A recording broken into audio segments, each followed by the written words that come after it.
আমার নবীর সাহাবারা কেমন ছিল? সিদ্দিক আকবর প্রতিদিন ফজরের নামাজে আসার আগে 4টা গুরুত্বপূর্ণ কাজ করে আসতেন। আমার নবী মসজিদ নববীতে জিজ্ঞেস করতেছেন ফজরের নামাজে সালাম ফিরিয়ে, আজকে মসজিদ নববীতে আসার সময় কে একজন গরিবকে দান করে এসেছো? ভাই, ফজরের নামাজের আগে দান, এটা কি এই যুগে আপনি ভাবতে পারবেন? ফজরের আগে তো যাকে দান করবেন সেও তো ঘুম থেকে 10টা বাজে উঠে, দিবেন কাকে? আপনি যে ফকিরকে দিবেন সেও তো ঘুম থেকে উঠে 12টা বাজে। তো কি ইসলাম আমাদের, কি মুসলমান আমরা? ইসলামের নিয়ম ছিল সাহাবায়ে কেরামের আমলে যে দিন শুরু হবে আল্লাহ রাস্তায় দেওয়ার মাধ্যমে। সিদ্দিক আকবরকে নবীজি জিজ্ঞেস করছেন, তখন একটা ব্যাপার ছিল ক্রেডিট দেওয়া, ক্রেডিট নেওয়া না। এখন ধরেন মাহফিল করেছেন, মাহফিল বেচারা সদস্যরা সবাই কেউ বাঁশ গাড়ছে, কেউ লাইট লাগাইছে, কেউ হুজুর দাওয়াত দিছে, কেউ স্টেজ করছে, কেউ তাবরুক করতেছে। সভাপতি সাহেব দেখবেন যে কালে আমি করছি সব, ঠিক কিনা জোরে বলেন? আমি এখানটার কথা বলছি না, মানে দুনিয়ার নিয়ম বলছি। বেচারা মানুষ খাটতে খাটতে মরে যায় আর পেপারের ছবি আসে লিডারের। ক্রেডিট কেউ দিতে চায় না। সাহাবায়ে কেরামের একটা নিয়ম ছিল ক্রেডিট দেওয়া। যখন আমার নবী জিজ্ঞেস করছেন আজকে মসজিদে আসার আগে কেউ কি দান করে এসেছো, তখন সিদ্দিক আকবর সবার আগে হাত তুলেন নাই, উনি আগে দেখতেছেন কেউ আছে কিনা। যদি কেউ থাকে সে আজকে ক্রেডিট নেই, আমি বলবো না আমারটা। যখন দেখলেন যে কেউ হাত তুলে নাই, তখন উনি বলছেন ইয়া রাসূলুল্লাহ, আমি ফজরের নামাজে আসব, ঠিক তখন আমার ঘরের দুয়ারে একজন ক্ষুধার্ত লোক এসেছে, আমি আমার ছেলের হাত থেকে রুটি নিয়ে ওই গরিবের হাতে দিয়েছি। আপনি কোনগুলো দেন? ফ্রিজের আগের দিনের বাসি, কথা কয় না। একজন লোক দেখান তো যে নিজের সন্তানের হাত থেকে খাবার নিয়ে গরিবকে দিছেন, দেখাইতে পারবেন? এই সমাজে, এই দেশে, এই বিশ্বে আমি তো দেখি নাই। আমরা যেই খাবারটা মনে করেছি যে একটু নরমাল চলে না, ওটা দিয়েছি। আর সাহাবায়ে কেরাম নিজের হাত, সন্তানের হাত থেকে নিয়ে গরিবকে দিতেন। প্রশ্ন করেন সন্তানের হাত থেকে নিতে হবে কেন? নিজের সন্তানের হাত থেকে নিতে হবে কেন? কারণ আপনি যখন কোনো গরিবকে দেন, এতিমকে দেন, ফকিরকে দেন, মিসকিনকে দেন, মূলত আপনি আল্লাহকে দেন। কিয়ামতের দিন আল্লাহ বলবে তোর ঘরের দুয়ারে গিয়ে হাত পেতেছিলাম, তুই তো কিছু দেশ নাই। আল্লাহ তোমার আবার কি দরকার ছিল? হ্যাঁ, আমার বান্দা গিয়েছিল, তাকে দিলে আমি পেতাম। এই যে প্রতিবেশী যখন কোরবানি করতে পারে না, অনেকে এমন করে বলে এবছর করবেন না মনে হয় না, আচ্ছা থাক গা, এবছর দাম বেশি থাক, এবছর তোমার আব্বু গরু কিনতেছে না, তোমাদের ঘরে এবছর কি পশু কিনবে না। মানে বারবার তাকে মনে করিয়ে দেওয়া যে সে কিনতে পারছে না, কিনতে পারছে না, কিনতে পারছে না। সাহাবায়ে কেরাম কি করতেন? টাকা দিতেন নিজে, বলতেন এটা তোমাদের। আপনি যখন গরিব কোনো প্রতিবেশী যদি কোরবানি করতে না পারে, পশু কিনতে না পারে, আপনার উচিত হবে কোরবানির হাটে ওই প্রতিবেশীকে নিয়ে যাওয়া, তাকে নিয়ে পশু কিনা এবং তার বাচ্চাদেরকে বুঝতে না দেওয়া যে তাদের পরিবারে কোরবানি হচ্ছে না। বলা উচিত যে আমাদের, ঠিক কিনা বলেন না? আপনি বলবেন এটা তোমাদের, ওকে ডাকবেন তোমাদের পশুকে ঘাস খাওয়াবে না, তোমাদের পশুকে পানি খাওয়াও, আরে তোমাদের পশুর দিকে পড়ে আছে ঘরে ঢুকাও, তাকে বলবেন সেটা যেন তার, সে যে করতে পারছে না এই গিল্টিনেস যেন তার ভিতরে না আসে, সাথে সাথে আপনার কোরবানি কবুল হয়ে যাবে। আমাদের দেশে আমরা কোরবানির পশু 2 তলা থেকে গরুর গোশত দেয় মানুষকে, বিল্ডিং এর 2 তলা থেকে। লা হাওলা ওয়ালা কুওয়াতা ইল্লা বিল্লাহ। হাই হাই হাই,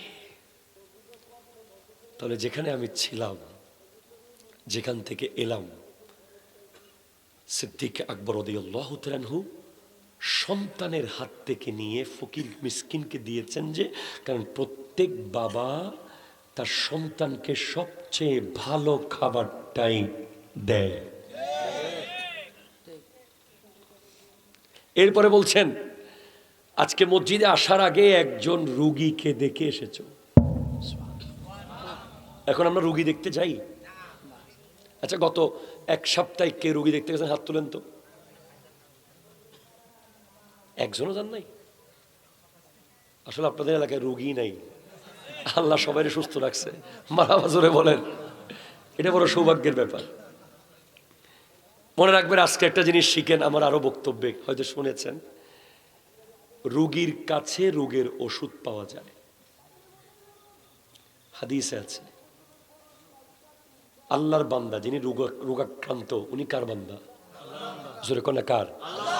ওনাকে যদি পরিবার, আত্মীয় স্বজন সবাই অবহেলা করে, আল্লাহ কি ফেলে দেবে? দেবে না। এজন্য আল্লাহ এমন এক জিনিস রেখেছে তার কাছে, মুখস্থ করেন, আলহামদুলিল্লাহিল্লাযী, বলেন আলহামদুলিল্লাহিল্লাযী আফানি মিম্মাব তালাকা বিহি ওয়া ফাদ্দালানি আলা কাসীরিন মিম্মান খালাকা তাবদীলা।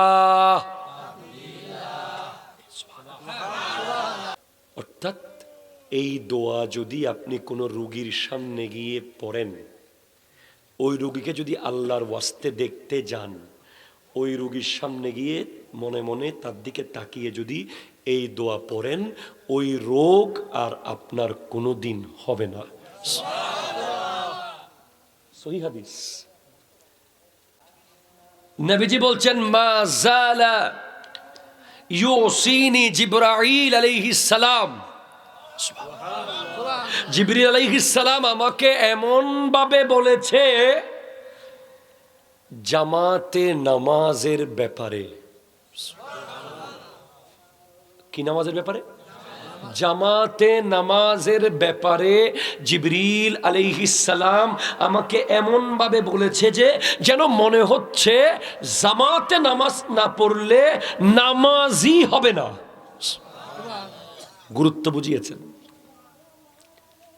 আপনি দেখেন, আজকের দিনে মসজিদে ফ্যান আছে, লাইট আছে, এসি আছে, দরজা আছে, মুসল্লি নাই। আমার নবী বলেছেন, সিত্তাতু আশিয়াইন হুন্না গরীবাতুন মিন সিত্তাতি মাওয়াদিআ, 6টা জিনিস কিয়ামতের আগে 6 জায়গায় বড় গরিব হয়ে যাবে, যেগুলো গরিব জিনিস না, মানুষ তাদেরকে গরিব করবে। 1, আল মসজিদু গরীবুন ফিমা বাইনা কওমিন লা ইউসাল্লুনা ফিহি, মসজিদ গরিব হয়ে যাবে। মসজিদ কমিটির সভাপতি পয়সাওয়ালা হলে মসজিদ পয়সাওয়ালা হয় না। মসজিদের সেক্রেটারি যদি কোটিপতি হয়, মসজিদ কোটিপতি হয় না। মসজিদ কোটিপতি হয় যদি মুসল্লি বেশি হয়।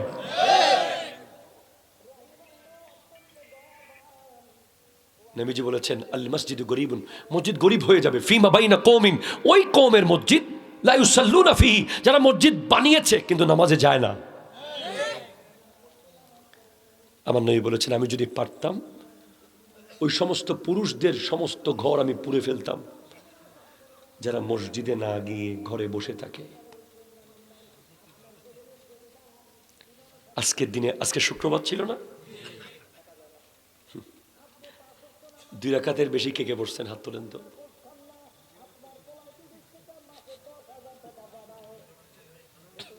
মানে জুমার নামাজ 2 রাকাতের পরে কারা কারা মসজিদে ছিলেন? মাশাআল্লাহ, অনেকেই তো ছিলেন দেখতেছি। মাশাআল্লাহ, মাশাআল্লাহ, মাশাআল্লাহ, মাশাআল্লাহ।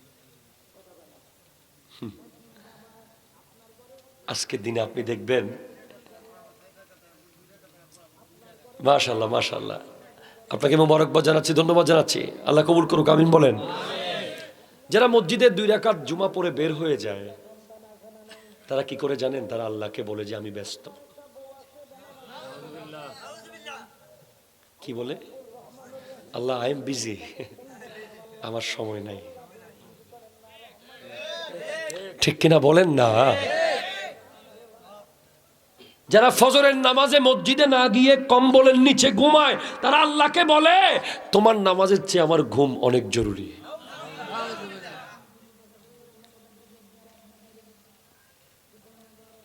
আপনি কি জানেন এই শীতকালে কিছু স্পেশাল নিয়ামত আছে?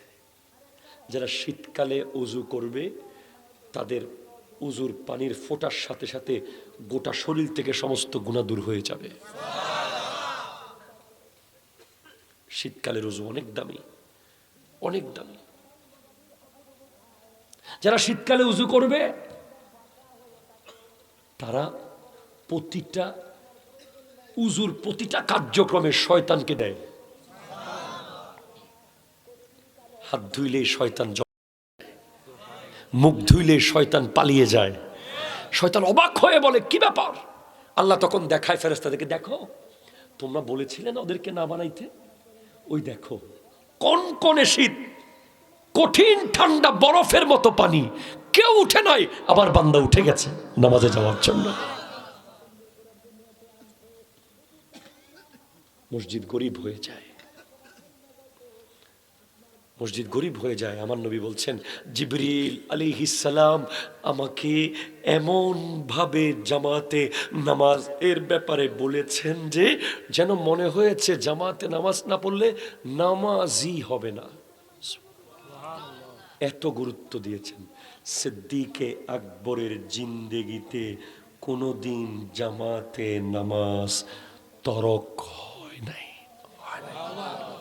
এমন কি ইমামের সাথে সাথে আল্লাহ আকবার বলা।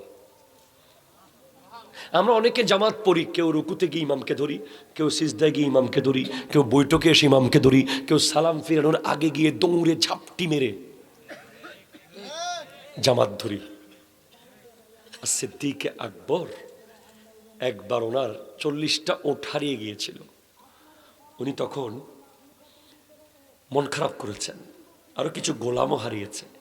আমার নবী বলছেন আবু বকর মনে হচ্ছে তুমি নামাজে প্রথম তাকবীর ছুটে গেছে, তোমার মন খারাপ দেখে মনে হচ্ছে নামাজে তোমার প্রথম তাকবীর বোধহয় ছুটে গেছে। সিদ্দিক আকবর বলেন না ইয়া রাসূলুল্লাহ, আমার কাছে নামাজে প্রথম তাকবীরের মূল্য দুনিয়া পরিমাণ উটের চেয়েও বেশি। গোটা দুনিয়াটা যত বড়, অতগুলো ওট যদি আমার থাকে, কেউ যদি বলে তুমি নামাজে মাত্র 1 মিনিট পরে গেলে উটগুলো সব তোমার কাছে থাকবে, যদি 1 মিনিট আগে যাও উটগুলো সব হারিয়ে ফেলবে, আমি উটগুলো সব হারাতে রাজি, ইমামের পিছে তাকবীর ছাড়তে রাজি না।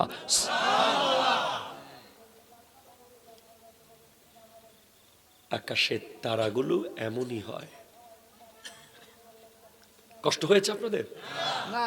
হযরত ওমর সুবহানাল্লাহ কোন সুবহানাল্লাহ কেমন ছিলেন, কেমন ভালো দেখি বলেন। হযরত ওমরের একটা বৈশিষ্ট্য বলেন, মুহাব্বতে। জানা দরকার, আমাদের জানা দরকার। আপনি লিওনেল মেসির পুরো বায়োগ্রাফি মুখস্থ করলে এক বিন্দু ফায়দা নাই। হযরত ওমর সম্পর্কে এক লাইন জানলে ওটাও আপনাকে জান্নাতে নিয়ে যেতে পারে কিয়ামতের দিন। এক লাইন। এই যে আমরা ওমর ওমর করতেছি, আবু বকর আবু বকর করতেছি, আমাদের গুনাহগুলো ঝরে ঝরে পড়ে যাচ্ছে। জিক্রুল আম্বিয়া মিনাল ইবাদা ওয়া জিক্রুস সালিহিন কাফারা। নবীদের স্মরণ করা, নামাজ যেমন ইবাদত, নবীদের স্মরণ ইবাদত, আর ওলি আল্লাহর স্মরণ হলো গুনার কাফারা। একটু জোরে বলেন না সুবহানাল্লাহ। হযরত ওমর ছিলেন যাকে দেখলে শয়তান অন্য রোডে যেত। হযরত ওমর ওই ব্যক্তি যাকে দেখে মদের বোতল দুধের বোতল হয়ে গিয়েছিল। এক শরাবী মদ পান করে করে রাস্তায় হাঁটতেছে, তখন হযরত ওমর আসতেছে রাস্তা দিয়ে। ওই শরাবী বলছে আল্লাহ ওমর থেকে যদি বাঁচাও তাহলে জিন্দেগিতে আর কোনো দিন মদ পান করব না। হযরত ওমর এসে যখন বোতল ধরলেন, হে এটা কি? দেখে দুধের বোতল। কিরে, এটা না মদ ছিল? বলে ছিল, কিন্তু আপনার নামের বরকতে আল্লাহ দুধ বানাইয়া দিছে। কষ্ট হইতেছে মনে হয়। হযরত ওমর ছিলেন কেমন? যিনি প্রতিদিন অন্য সুরতে প্রজাদের বাড়িতে বাড়িতে ঘুরতেন, যিনি কোনদিন, আপনি রোগীর কাছে না গিয়ে কোনো উপায় নাই, আল্লাহ এমন সিস্টেম তার কাছে রেখেছে। ক্যান্সার কেউ আক্রান্ত হয়েছে, আপনি তাড়াতাড়ি তার কাছে যান, খবর নিয়ে আল্লাহর হস্তে যান, আল্লাহর বান্দা হিসেবে যান, গিয়ে তার সামনে আলহামদুলিল্লাহিল্লাযী আফানি মিম্মা ইবতালাকা বিহি ওয়া ফাদ্দালানি আলা কাসীরিন মিম্মান খালাকা তাবদীলা পড়ে দেন, দেখবেন যে ওই ক্যান্সার ইনশাআল্লাহ আপনার আর হবে না। যখন প্রচন্ড প্লেগ হতো, মহামারী, বিশ্ববিখ্যাত একজন আলেম ইমাম আহমদ রেজা খান ফাজিল বেরলভী রহমতুল্লাহ আলাইহি, যাকে আলা হযরত বলা হয়, ওনাকে দেখে ডাক্তার বলছে আপনার তো প্লেগ হয়েছে, মহামারী। বলে না, অসম্ভব, আমার তো প্লেগ হতে পারে না। বলে কেন? কারণ আমি প্লেগ রোগীর কাছে গিয়ে এই দোয়াটা পড়েছি। পরে পরিপূর্ণ টেস্ট করে দেখলো আসলে ওনার প্লেগ হয়নি। সিদ্দিক আকবর বলছেন, ইয়া রাসূলুল্লাহ, আমি মসজিদে আসার আগে খবর পেয়েছি আব্দুর রহমান ইবনে আউফ অসুস্থ, আমি তার বাড়ি হয়ে এসেছি, তাকে দেখে এসেছি। তারা এরপরে আমার নবী বলেন, আজকে মসজিদে আসার আগে কে জানাজা পড়ে এসেছো? সবাই চুপ। সিদ্দিক আকবর হাত তুলে বলে, ইয়া রাসূলুল্লাহ, গতকাল রাতে অনেক দূরে একটা মৃত্যুর খবর শুনেছিলাম, আমি গিয়ে জানাজা পড়ে এসেছি। আজকে মসজিদে আসার আগে কে সেহরি খেয়ে এসেছো? সবাই চুপ। সিদ্দিক আকবর বলে, ইয়া রাসূলুল্লাহ, আমি সেহরি খেয়ে এসেছি, রোজা রেখেছি। আমার নবী বলছেন, তোমরা কেউ যদি জান্নাতি দেখতে চাও, আবু বকরকে দেখো। তারার সাথে তুলনা করেছেন আল্লাহ। আমার নবী, আসহাবি কান্নুজুম, আমার সাহাবা আকাশের তারা। শুধু তাই না, সিদ্দিক আকবর রাদিয়াল্লাহু তাআলা আনহু ওই ব্যক্তি যিনি জিহ্বাকে বের করে হাত দিয়ে টেনে ধরে রাখতেন, যাতে মুখ দিয়ে এক লাইন কোরআন হাদিসের বাইরে কথা বের না হয়। আমরা সারা দিন এই কথা সেই কথা, ওই কথা, খেলার কথা, মেলার কথা, সিনেমার কথা, নাটকের কথা, গীবত, চুগলি। আর সিদ্দিক আকবর জিহ্বা টেনে ধরে রাখতেন, যেন চাইলেও কথা বলতে না পারেন। উনি যখন নামাজে দাঁড়াতেন, মনে হতো গাছ দাঁড়িয়ে আছে, পাখি কনফিউজ হয়ে যেত কোনটা গাছ কোনটা মানুষ। পাখি এসে বসে থাকতো ওনার কাঁধে। উনি যখন সিজদায় যেতেন, মনে হতো জমিনে কোনো পাথর পড়ে আছে। উনি এমন ব্যক্তিত্ব ছিলেন যে যার পিছে আমার নবী নামাজ পড়েছেন। এই পৃথিবীতে একজন ব্যক্তি যিনি আমার নবীর ইমামতি করেছেন। এরকম ব্যক্তি যদি বলে, আমি কেন মানুষ হলাম, আমি কেন গাছের পাতা হলাম না, আমি কেন মানুষ হলাম, আমি কেন চড়ুই পাখি হলাম না, আমার তো কোনো হিসেব থাকতো না যদি আমি পাতা হতাম, আমার তো কোনো হিসেব থাকতো না যদি আমি চড়ুই পাখি হতাম। আবু বকর সিদ্দিকের মতো ব্যক্তি, সমস্ত নবীদের পরে যার স্থান, উনি যদি এই কথা বলে, আমাদের কি হবে বলেন?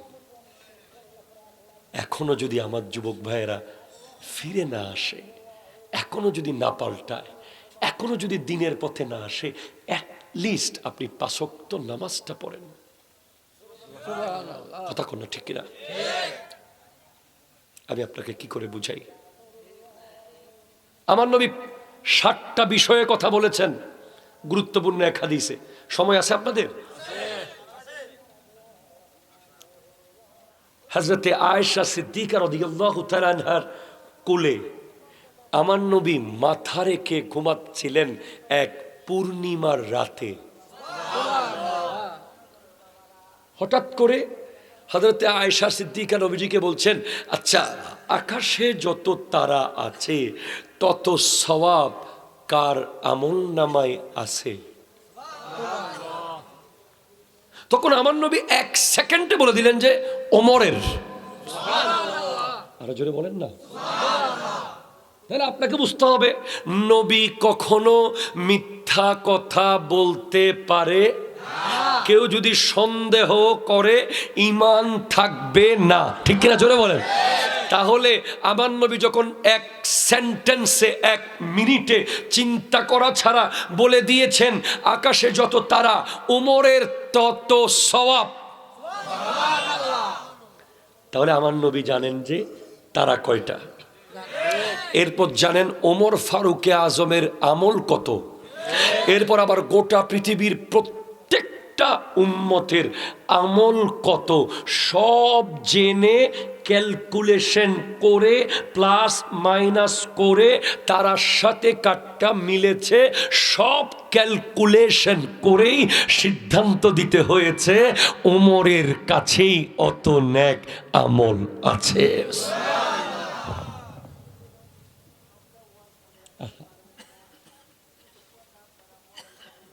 তখন হযরত আয়েশা সিদ্দিকা বলছেন, আমার বাবা আইনা আবি, ওমরের যদি আকাশের তারা পরিমাণ সওয়াব থাকে, আমার আব্বা কই তাইলে? আবু বকর সিদ্দিক। বলে তোমার আব্বার এক রাতের আমল ওমরের গোটা জিন্দেগির সমস্ত ফরজ, নফল, সুন্নাত, ওয়াজিব সবগুলোর চেয়ে বেশি এগিয়ে গেছে একটা রাতের আমল। ওটা কোনটা? হিজরতের রাতে। তোমার আব্বা আমি নবীকে কাঁধের উপরে নিয়ে পাহাড়ে উঠেছে, আমার নবীকে একবার কোলে নিয়ে ফেলেছেন, আবার প্রথমে কাঁধে নিয়েছিলেন, পিছন থেকে তীর মেরে দেবে সেই ভয়ে আবার সামনে কোলে নিয়েছেন। কোলে নিয়ে গাড়ে সৌরে উঠে গেছেন। ওঠার পরে বলে, নবী আপনি বসেন, আমি গর্ত পরিষ্কার করি, তারপর আপনাকে ডাকবো। আমার নবীকে ডেকেছেন, নবী প্রবেশ করেছেন। সিদ্দিক আকবরের কোলে নবী ঘুমাচ্ছেন, আর আবু বকর সিদ্দিক নিজের গায়ের জামা ছিঁড়ে ছিঁড়ে ছিঁড়ে সাপের গর্ত ভরাট করেছেন। শেষ পর্যন্ত যে 2-1টা গর্ত ভরাট করার জন্য আর কাপড় ছিল না, নিজের পা দিয়ে ভরাট করে রেখেছেন। সাপ সারা রাত কামড় দিয়েছে, কিন্তু নবীর কষ্ট হবে তাই সিদ্দিক আকবর আওয়াজ করেন নাই। তুমি জানো যে আকাশে অনেক তারা আছে। যুবক, তুমি তো জানো না জমিনেও তারা আছে। আল্লাহু আকবার জোরে বলেন। কেমনে হয় জমিনে তারা হুজুর? হ্যাঁ হয় হয়। আমার নবী বলেছেন আসহাবি কান্নুজুম, আমার সাহাবা আকাশের তারার মতো। তাহলে আকাশে যেই তারাগুলো আল্লাহ সেট করে রেখেছে ওগুলোর কাজ হলো শয়তান আকাশে গেলে তার গায়ের উপরে পড়া, তার গায়ের উপরে পড়া। জমিনেও মানুষরূপী শয়তান আছে না? না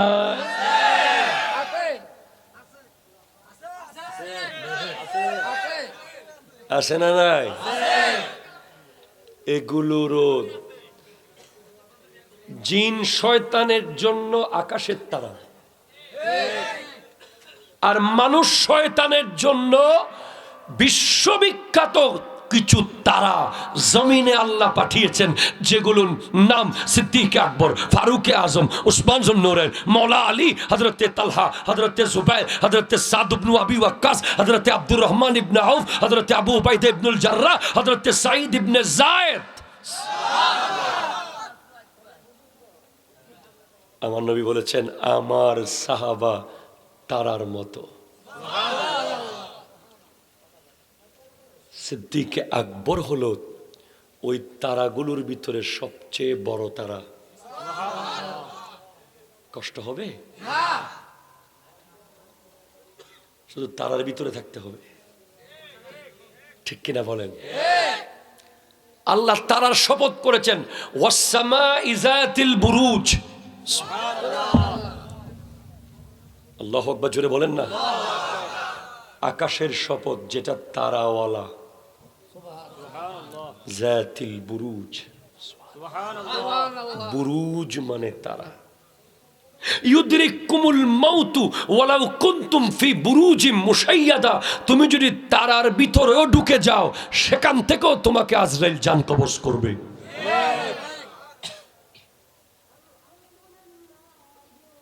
তারা আল্লাহর নিদর্শন।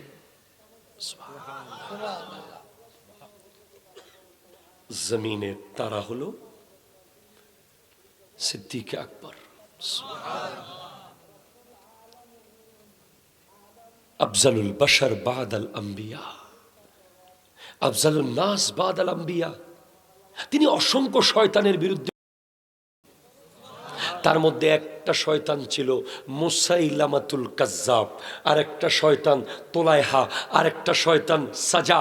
যারা ভণ্ড নবী, নিজেকে নবী দাবি করেছে, তাদের বিরুদ্ধে তারা হিসেবে পতিত হয়েছেন, তাদের বিরুদ্ধে, ঠিক কিনা জোরে কথা বলেন? বর্তমানেও ভণ্ড নবী আছে না নাই? মনে রাখবেন, আমার নবীর পরে কোন নবী, আমার নবীর উম্মতের পরে কোন উম্মত। নবীজি বলেছেন, লা নবিয়্যা বাদি ওয়ালা উম্মাতা বাদা উম্মতি, আমার পরে কোন নবী নাই, আমার উম্মতের পরে কোন উম্মত নাই। আমরাই শ্রেষ্ঠ নবীর শ্রেষ্ঠ উম্মত। সিদ্দিক আকবরকে নিয়ে কিছুক্ষণ বলি, যেহেতু তারা, ওনার ইসলাম কবুলের ঘটনা শোনেন।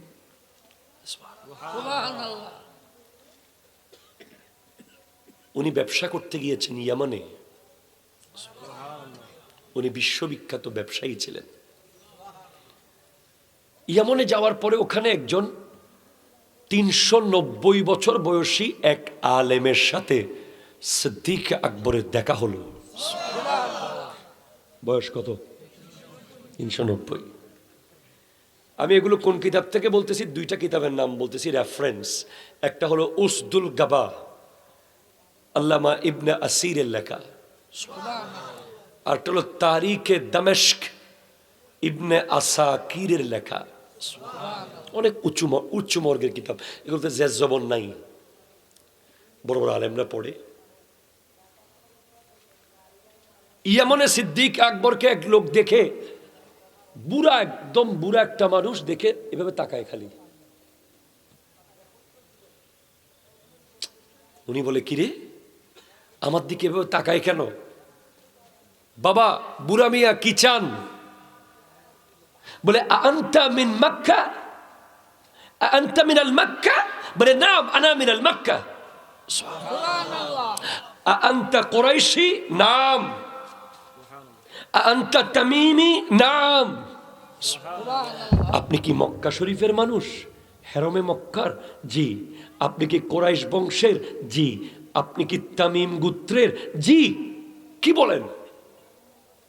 সবই তো মিলে গেল। ফাকশিব বাতানাক, আপনার পেটের কাপড় তুলেন। পেটের কাপড় তুলেন। বলে, কেন? আগে বলেন কেন তুলবো? বলে, কারণ আমি হলাম আসদি গোত্রের একজন আলেম, আমি তাওরীতের আলেম। আমি তাওরীত কিতাবে পেয়েছি যে আখিরি নবীর যিনি প্রথম ইসলাম গ্রহণ করবে, উনি মক্কার হবে, কোরাইশি হবে, তামিমি হবে, তার পেটে এবং রানে দুইটা চিহ্ন থাকবে। আমি আপনার রান দেখব না, কারণ এটা সতর, পেটটা শুধু দেখান, আমি বুঝে যাব আপনি কিনা। তখন সিদ্দিক আকবর পেট তুলে কাপড় তুলে দেখালেন, দেখে সিদ্দিক আকবরের পেট মোবারকে একটা সুন্দর চিহ্ন আছে।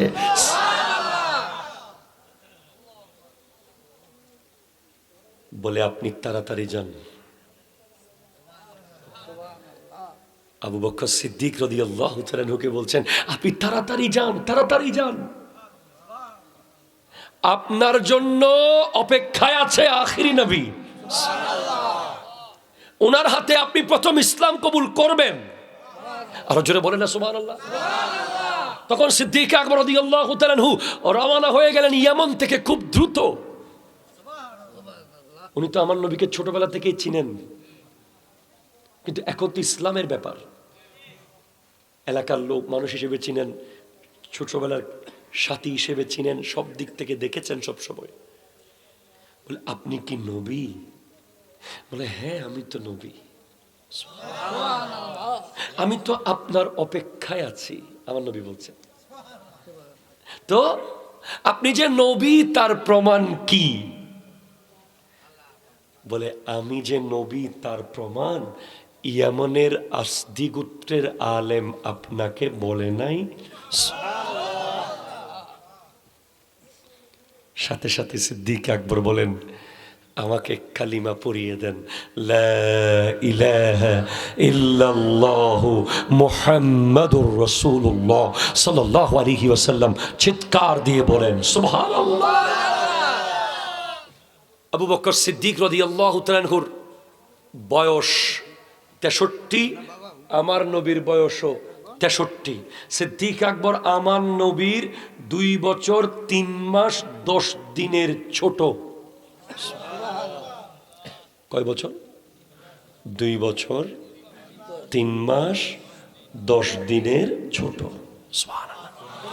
উনি বলছেন লাস্তু, আল্লাহ আল্লাহ, লাস্তু তারিকান শাইয়া কানা রাসূলুল্লাহি সাল্লাল্লাহু আলাইহি ওয়াসাল্লাম ইয়ামালু বিহি। আল্লাহু আকবার, জোরে বলেন।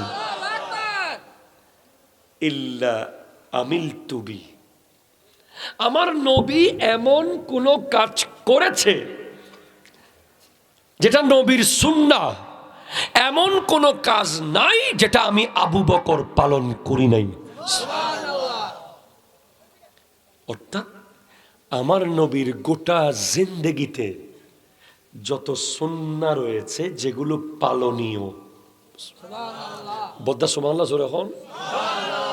একজন ব্যক্তি গোটা জিন্দেগিতে 100-তে 100 সেগুলো অনুসরণ করেছেন, ওনার নাম আবু বকর সিদ্দিক রাদিয়াল্লাহু তাআলা। তার প্রমাণ কি?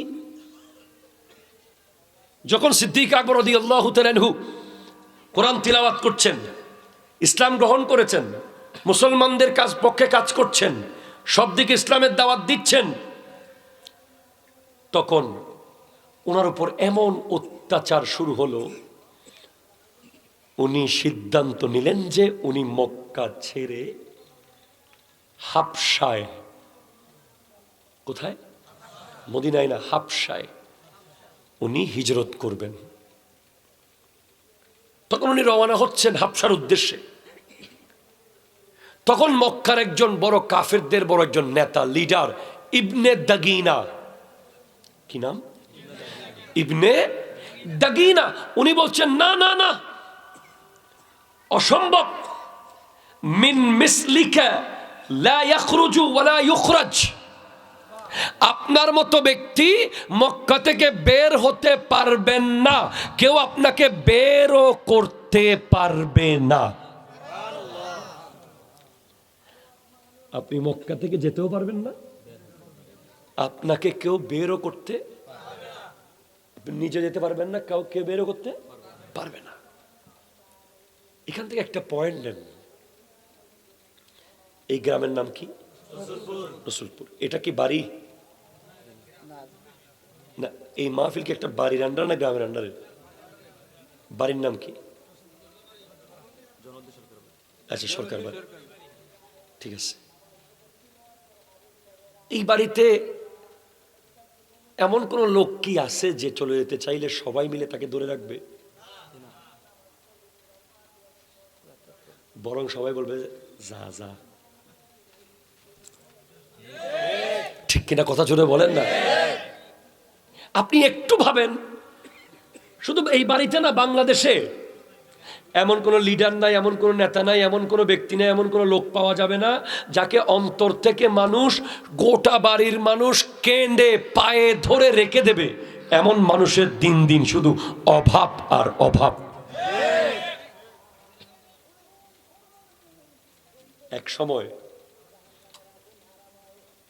কোন একটা লোক যদি বলে যে আমি চলে যাব বিদেশে, গোটা গ্রামের মানুষ এসে কান্নাকাটি করতো, তুই যেতে পারবি না, তুই গেলে গাফুত আমারে খাওয়াইবো কে, আমগরে দেখবো কে, আমাদের মসজিদ কে পাহারা দিব, আমগরে ডাক্তারের কাছে কে নিয়ে যাব।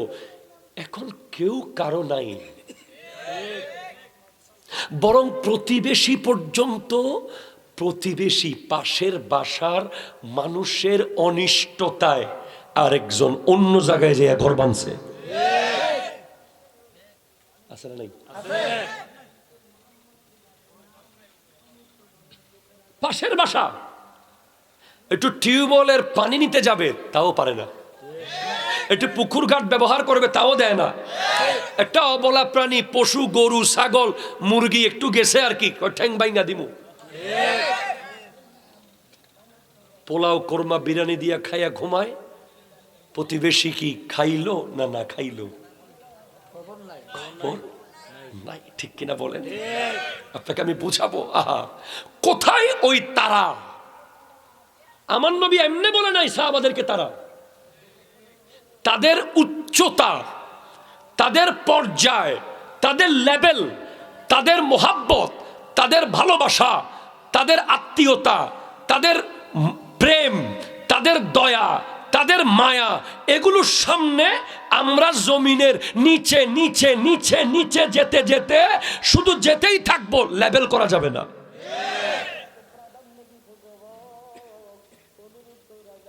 আমাদের মুসলমান ভাই চায় না যে আমরা থাকি,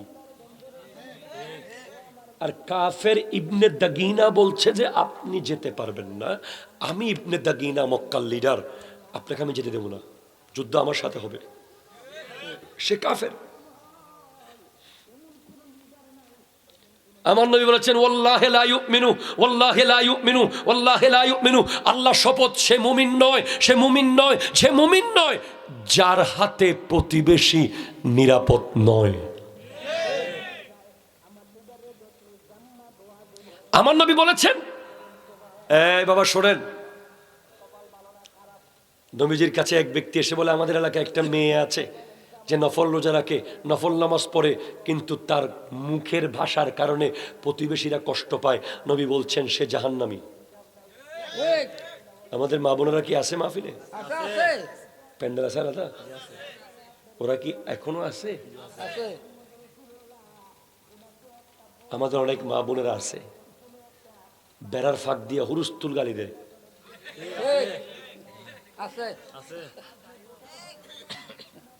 আপনাদের এদিকে কি গালি দেয় জানি না, তোর ওপর খোদার গজব পড়ত, এটা বলে লানত পড়ত, ধ্বংস হইয়া যা তুই, তোর এটা হোক ওইটা হোক, বলে না বলে না বলে না।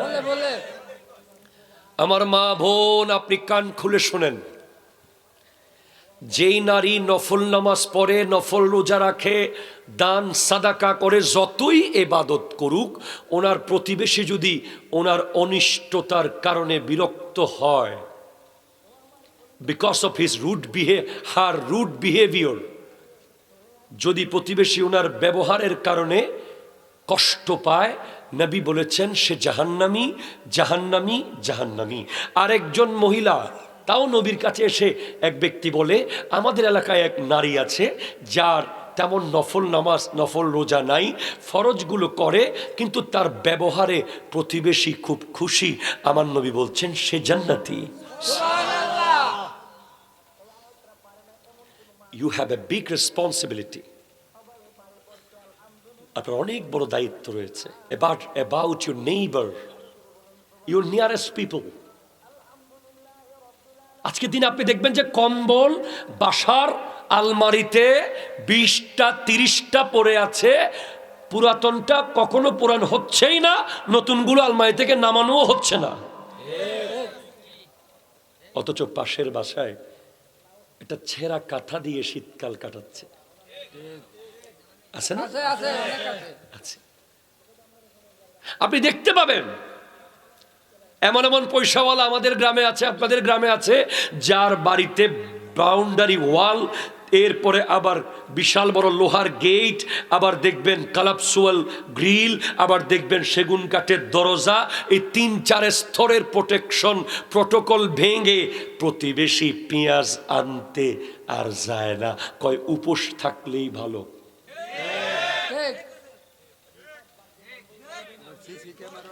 কিন্তু সব মিলে যাচ্ছে মনে হচ্ছে আপনাদের সাথে।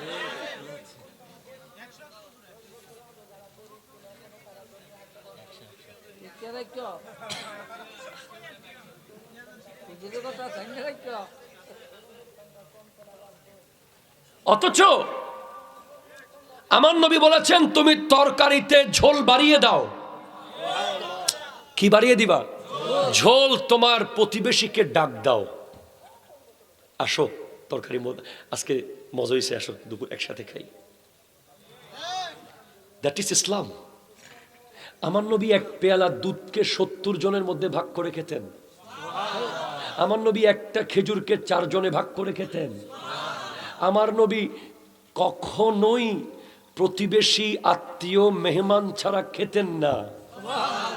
সিদ্দিক আকবরও তেমন ছিলেন।